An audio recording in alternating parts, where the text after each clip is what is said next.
In the current bizarro world WWE fans are currently being given, where the heels are celebrated by fans and the outright baby faces are chastised, the creative team does not seem to be very concerned about fan acceptance of their new apprentice for John Cena's spot on the mantle, Roman Reigns. In the weeks leading up to his fatal four-way at SummerSlam, the big dog seems like anything but ready to claim the spot of WWE's top dog.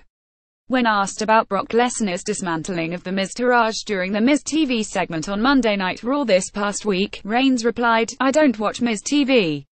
This implies that the current edition of the Reigns believes that he is above staying privy to the WWE landscape that surrounds him.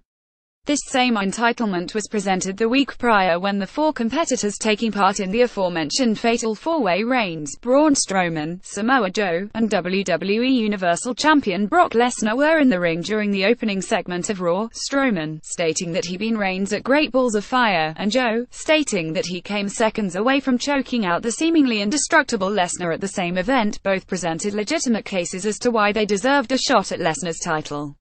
Reigns, however, stole a page out of John Cena's recent handbook by simply reading his resume: retired Taker, main evented 2 WrestleManias, etc. Surprisingly, he did not just state because him Roman Reigns recognize, despite losing his grudge match with Strowman, and despite never beating Brock Lesnar, the character of Reigns seems to believe that the resume constructed over less than 5 years in the WWE grants him immunity from having to earn world title opportunities. This approach is unbecoming of someone who claims that the WWE ring is his yard. For someone who was so willing to approach major fights with a one versus all attitude, he seems to want to avoid going through the all. He has even failed lately when it was 1 versus 1 when he had the assistance of an ambulance.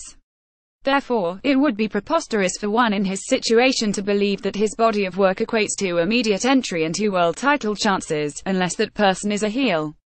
We are left in an awkward spot with Reigns. Braun Strowman, his latest nemesis, was clearly positioned to be the heel at the start of their feud. Nothing about him screams babyface. He lives for bringing pain to the bodies of others by any means necessary. He dresses like the maitre d' at the bar mitzvah for the spawn of Elvira and Barney Rubble, and has a mug that only Mrs. Voorhees could love. And yet, due to wrecking the boy of Roman Reigns time and time again, he may be the biggest babyface on the Monday Night Raw roster. And yet, instead of extinguishing the evil that Braun Strowman still presents to the WWE, a job he started but has yet to finish, Reigns has relegated himself to a position of being too cool for school, like a slightly more athletic Diesel. How can one invest it that doesn't one need to earn the privilege of being too cool for school?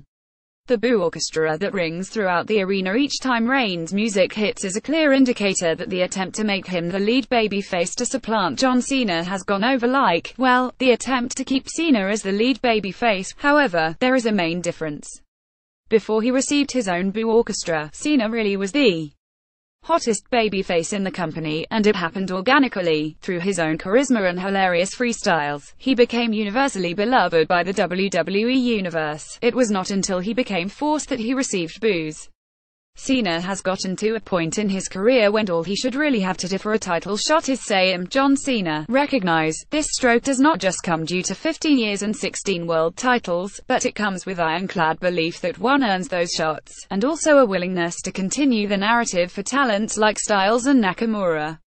Reigns, the forced babyface, is already reading us his resume and claiming that he is immune to earning title shots. If the WWE really wishes to have him in the role of Cena, there needs to be something for Roman to do to allow the seemingly cemented WWE Universe to invest in him.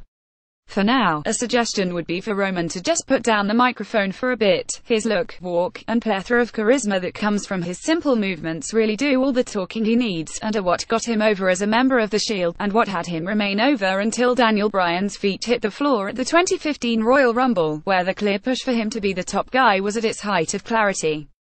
If he needs to handle the stick, he can take notes from Strowman. Simple, easily digestible, yet profound sentences is all Strowman needs to be a believable, heartless monster. Reigns needs to say little to no more, as he already has the look of a man who can handle his business with more speed than the likes of Strowman to boot.